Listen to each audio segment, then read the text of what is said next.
This video is brought to you by EvangelistaSports.com, Canada's largest online soccer retailer. Be sure to use coupon code SR4U at checkout to get 10% off any order of $75 or more. Hey guys, Josh from SoccerReviewsForYou.com, bringing you my review plus on-feet video of the Adidas F50 adiZero CrazyLight in the latest lime green, blue, solar gold, and red colorway. Now as you can see, it does come in this very large drawer style Adidas box. You can see it's black and white in color, and then on the open side where the drawer actually pulls out, you can see you have the actual colors of the shoe. We'll pull the drawer open, and on the inside you get the shoes in two separate compartments, as you can see, and a couple of extras that you didn't get with the original F50 adiZero CrazyLight. Last time around, all they included with the CrazyLight F50 was a string bag, which you still get with this colorway edition. You can see it's lime green in color. You have your orange and blue graphic in the form of that arrow pattern that you find on the shoe, and then the strings themselves are black in color. We'll get that out of the way. And two extras that did not include with the original CrazyLight is an extra set of laces. The extra set is black to go along with the lime green ones already included on the shoes. I put them on one shoe so you can see what they look like a little bit later in the video. And then they also include an extra set of comfort insoles. Last time you only got one set. This time you get the comfort insoles, which are just pretty standard, thicker foam padding, and then the synthetic suede lining, along with the lightweight ones already in the shoes themselves. And then of course, other than that, all you're going to find in the box are the actual shoes. So I'll get these out of the box really quickly and take a closer look at what is essentially the lightest shoe currently out there on the market. It's very, very impressive to wear, and in today's video, we're going to go over what all the differences are as far as the CrazyLight F50 and the standard F50 are concerned, because side by side, at least visually, they definitely appear to be very similar, but there's actually some pretty significant differences that impact the weight and the overall performance of this particular variation of the F50 adiZero. So if any of that interests you, stick around for the video. If you're interested in a pair of these for yourself, keep in mind that they do retail for significantly more money than the standard pair of F50s. For pricing and availability, check out the review page on my website, linked down below in the description. And just like the last CrazyLight F50 as well, this colorway is only available in size 8, 9, and 10 US. So only 3 sizes available for this particular shoe. Again, a link to buy them is down below in the description. You'll find the SR4U coupon codes where you can pick them up below their retail price. And with that being said, let's get right into the video. As far as weight is concerned, while the F50 adiZero, the standard variation I should say, is already very, very light, the CrazyLight really takes it to the next level, and it's actually quite impressive how much weight Adidas was able to shave off of a standard, already extremely light F50 adiZero. So for the sake of comparison, I'm going to weigh both variations for you today in real time. Obviously that's the CrazyLight F50. This is the standard messy variation of the F50 adiZero, both brand new condition and both in a size 9 US. So this is a very fair comparison. We'll start off with the messy F50, and you can see that these guys weigh in at 5.75 ounces. So they are very lightweight and are going to feel like that both in hand as well as on feet. Take that off the scale, we'll throw on the CrazyLight F50, and you can see that these guys weigh in at 4.75 ounces. So they are nearly an ounce less than the standard F50 adiZero, which is absolutely incredible. It's pretty amazing that Adidas was able to shave so much weight off of an already very minimal and extremely lightweight shoe in the form of the standard F50, but they've managed to do it. I know it might not appear like there's a lot of differences, but I'm going to point out what all those differences are in today's video, because there are actually some pretty significant performance and material differences between these two shoes. And really, when it comes to weight, if you're looking for the lightest possible experience from your soccer shoes, nothing really comes close to the CrazyLight F50 at this point in time. As light as these are, when you have the CrazyLights on your feet, they really are weightless. You forget that you're wearing shoes at all. And like I said, if you're looking for that weightless sensation, nothing offers that feel quite like the CrazyLight F50. And that's why it is a shoe that you should consider if that's something that's really important to you. Before we get into the performance aspects of the CrazyLight F50, I just wanted to quickly touch on the colorway and the visuals of this very unique looking shoe. So as you can see, this is the latest colorway, and what makes it unique is not only the kind of very fast arrow graphic that they have featured across the entire upper, where the shoes look like they're moving while they're standing still, but also you can see that they've used quite a few different colors. Some people are going to love it. It's a very, very loud colorway, but if you're not a fan of really bright soccer cleats, this is probably not the shoe for you, nor was the original F50 CrazyLight, which was pretty vibrant as it is. So this time around, you can see on the lateral side of the shoe on both the left and right foot, they've incorporated a lime green color as well as kind of a nice royal blue. It's a little bit lighter than a standard royal blue, but the two colors accent really, really well. You can see moving into the middle of the shoe in the forefoot toe box area, you have this kind of transition period where it goes from blue to a slightly kind of greenish color, and then eventually transitions into a reddish orange, and then of course your solar gold acting as the base. So that is kind of like a yellowish orange color. And again, the inside of the shoe is this color, and the outside of the shoe is that color. So there definitely is a pretty high contrast visual aspect going on with this particular shoe, which, like I said, really does make them stand out extremely well if that's what you're going for. The pattern continues into the tongue, as you guys can see. And then the Adidas branding on the tongue is also upside down. So when you look down at your shoes, you can actually read the Adidas logo right side up, which is kind of an interesting little thing. Not sure why they incorporated that, but I actually quite like how it looks. To some people, I think it does look like a bit of a mistake, but it is actually on purpose. All the logos are upside down for that exact reason. If you look up close, you can see that there is a little bit of an extra detail in the actual graphic itself. It's kind of difficult to see, but for the most part, it is completely smooth. There's no added texturing or other kind of hidden visual element to the upper. What you see is what you get, which is no big deal there. You have your Adidas stripes on the lateral and medial side in black with the kind of lime green accent color entouring the actual stripes themselves. You have your Adidas adiZero CrazyLight branding right there on the back, with the heel on both shoes being blue in color. Like I mentioned, they did include the extra set of laces. You have your lime green ones, which come stock on the shoes, and then they give you the extra set of black ones. You can see the black laces are a little bit thicker, and I'll talk about that more in just a second, but both actually look pretty good on the shoe if you ask me. The heel liner is lime green and made from a synthetic suede material. You can see that the lightweight insole, has that same graphic that you're going to find on the outside of the shoe, which is a nice little touch. And then moving on to the sprint frame, this is one of those elements that's kind of difficult to show online, but in video it definitely will be very apparent that it is pretty cool. They basically have a sprint frame that has been modified. They've laser etched the outside and put this very cool kind of coating slash paint on the outside of it that gives it this very reflective look. It almost looks like shattered glass, and depending on how the light hits it, it looks lime green, it looks orange, and it's just a very, very cool looking sole plate overall. You have that same pattern, same material, I should say, in the actual heel counter itself. And then the studs also have that same kind of color on it. The ones in the back are clear, but still have that very kind of reflective finish on them. And then these ones are black with that reflective finish. So definitely an interesting look, and it doesn't actually wear off once you start wearing the shoes, which is also a nice thing. So in terms of visuals, let me know what you guys think down below in the comments. Obviously, they are very vibrant. Because of that, they certainly won't be for everybody, but if you're looking to stand out, this shoe will definitely do that for you.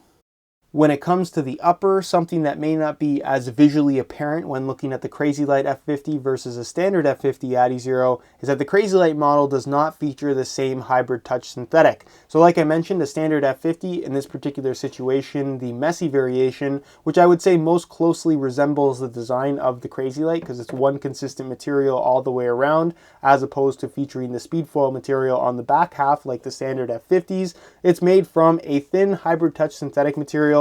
It's soft, it's flexible, it's thin, as you guys can see by the side profile, and it's actually quite plush and has a slightly cushioned sensation in comparison to most ultra thin synthetics out there. It provides a really high quality barefoot feel with, like I said, that slight modification of having that little bit of extra cushion on the ball, which I personally quite like. With the CrazyLight F50, it's made from what Adidas is calling an ultra thin premium microfiber synthetic. No official name to go for this particular synthetic, but it's thin, it's soft, and it definitely does feel premium in comparison. You can see the side profile is very, very thin. It's essentially one single layer of material really no seam until you get to right here, just like you would find on the standard F50. And then essentially as a support cage, you have a fused on synthetic suede lining material that spans the entire inside of the shoe. So despite it being very, very thin, it's actually quite comfortable when it's on your feet. As far as the thickness is concerned, it doesn't have that slightly cushioned sensation that you would get from the standard Hybrid Touch F50.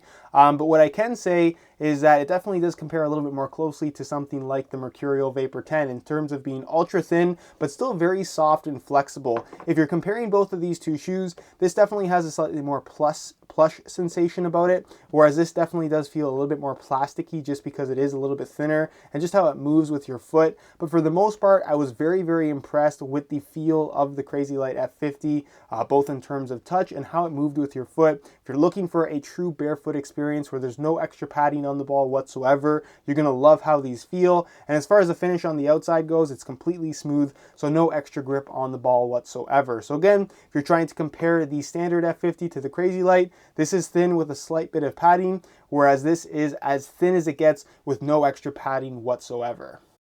Obviously, the main goal with the CrazyLight F50 was to make the shoe as light as possible, so they made the upper a little bit thinner, and to save even more weight, they thinned out the laces as well, which I thought was a particularly cool element of the CrazyLight F50. So you can see side by side in comparison to the standard F50, which features pretty standard soccer shoe laces. They're flat, they're thin, but definitely nothing too crazy. When you look at it next to the CrazyLight F50 laces, they are significantly thinner, a lot more lightweight because of it. And again, you're not dealing with a ton of extra weight on your feet when you swap these laces in for these ones. You're probably saving 0.0 something ounces with these little bit thinner laces. But again, every little bit counts when you're taking a shoe that is already extremely light and making it even lighter in the form of the F50 CrazyLight. And another thing I wanted to mention is that the extra set of black laces you get with the CrazyLight F50s are standard thickness. So if you don't really like the ultra thin laces that they include out of the box, you can swap in the black ones that they include and have more of a traditional feel. Although there isn't a huge difference in terms of feel when it comes to these laces versus these ones. It just looks pretty cool if you ask me. And again, they're trying to make the shoe as light as possible. As far as the stud pattern is concerned, this is arguably the most significant performance difference coming from the standard F50 to the CrazyLight F50. Now with the standard F50 adiZero, you get your one-piece sprint frame, sole plate, and heel counter combo, 100% made from plastic, with the new 2014 adiZero stud pattern with your triangular studs in the heel and the bladed triangular studs in the forefoot. Overall, the performance is absolutely fantastic with this particular model. With the CrazyLight F50, they have actually modified the stud pattern as well as the sole plate, which we'll get into in just a second, in order to shave as much weight as possible. And that has unfortunately hindered some of the performance in terms of traction that you get from the CrazyLight F50. There's actually a great traction test video on my channel where I actually compare the traction differences in performance in real time through actual tests between the standard F50 and the CrazyLight F50. If you guys want to check that out, I'll leave an annotation on screen. But you can see side by side, the heel stud pattern is the same, but there are some differences I'll point out in just a second. And then in the forefoot, this is really where you're seeing some major significant changes to the between the two shoes, sorry. Now with the standard F50, you have your 6 studs going along the outside of the shoe with your one support stud in the middle and then the one little toe pick right there at the end, which really doesn't have a big impact on the traction, but it's a nice little touch. On the CrazyLight, as you can see, you don't have the toe pick, you don't have the center stud, and you actually have 6 studs here, but they are much smaller in terms of their size. Hopefully you guys can see that in the video, and that's something that you really can't tell until you see the shoe in hand or compare them side by side. In the online stock photos, you probably would have never guessed that the studs are actually smaller. Now because you have smaller studs as well as a lack of center stud, what I really found with this particular shoe is yes, the studs digged into the ground, but they didn't necessarily grip all that well. I found that slipping was a very common occurrence with the CrazyLight F50, and also coming back to the upper, which is ultra thin, it didn't seem to be well supported enough. So rollover was a pretty significant issue that I had with the CrazyLight F50. So if you want to talk about which shoe between the standard F50 and the CrazyLight F50 performs better when it comes to traction, to me, hands down the standard F50 wins. But again, if you're looking for that extremely lightweight, pretty much weightless sensation, it's difficult to argue against the CrazyLight just because of the unique sensation that you get when wearing that particular shoe. But again, in terms of traction, the standard F50 is definitely better. The last couple of differences that I wanted to point out between the CrazyLight F50 and the standard F50, again, have something to do with the overall performance differences. Now, coming back to the traction, something that I couldn't really show you unless I changed to this camera angle, is that the studs on the CrazyLight F50 are ever so slightly shorter than what you're going to find on the standard F50. Now, please keep in mind these are both the firm ground variation, and in terms of what's available to the public, you can only get the CrazyLight in the firm ground stud pattern, but just realize that the studs in both the heel as well as in the forefoot, it's a little bit more difficult to show you the forefoot. It's harder to tell the difference side by side, but the studs are definitely shorter as well as smaller on the CrazyLight F50, which, like I said, is one of the major reasons why the traction just isn't as good on the CrazyLight versus the standard model. Now, of course, the sole plate on the CrazyLight F50 also has that etched out pattern. It definitely looks very, very cool, and it's not necessarily there just as a design element for looks.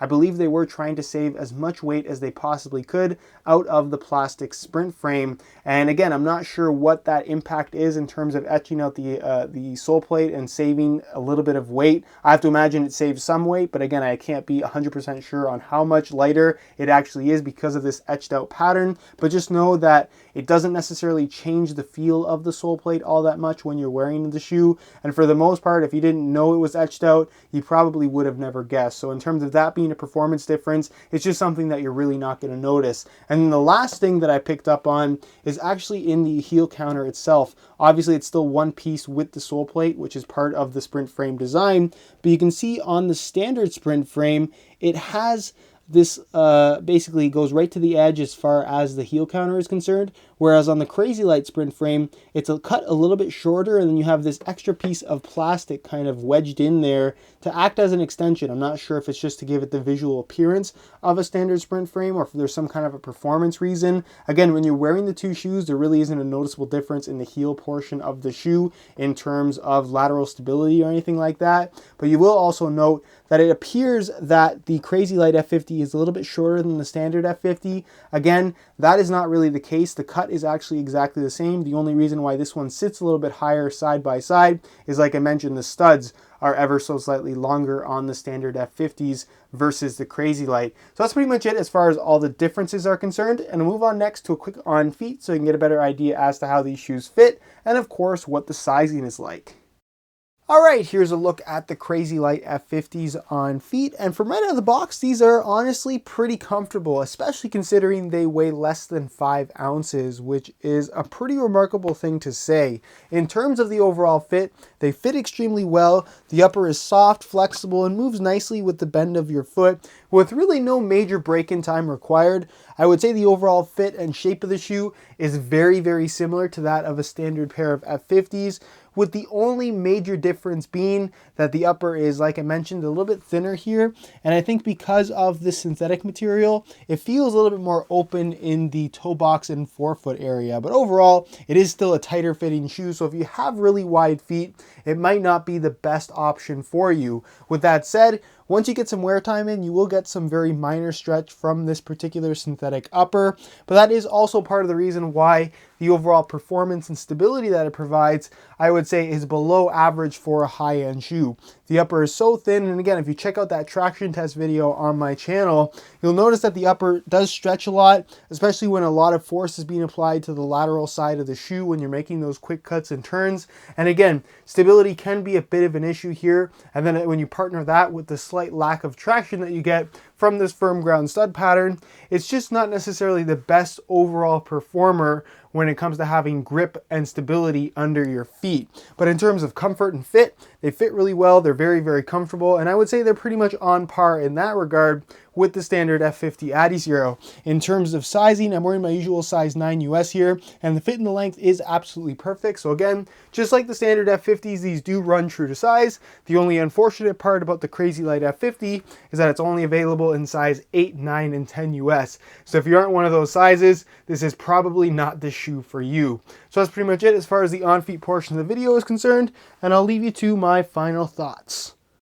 Alright guys, that's it for my review of the Adidas F50 adiZero CrazyLight. The question remains, is this the best version of the F50 currently out there on the market? And I think the simple answer to that question, based on my experiences, is no. There are some issues with the overall stability here, and the traction that you get from this particular stud pattern is below average for a high-end shoe, and definitely not as good as what you're going to find from the standard version of the F50 adiZero. With that being said, this is by no means a bad performer. It still has the performance qualities that you would expect from a high-end shoe, but if outright performance is really what you're looking for, I think the standard F50 is the better option. With that being said, this is still a shoe that I can recommend if you're looking for something that is excessively light, to the point where you forget that you're wearing shoes altogether. Because of that, they're extremely fun to wear. And again, while the performance is not necessarily up to par with the standard F50, it still is a great performer overall and worthy of being called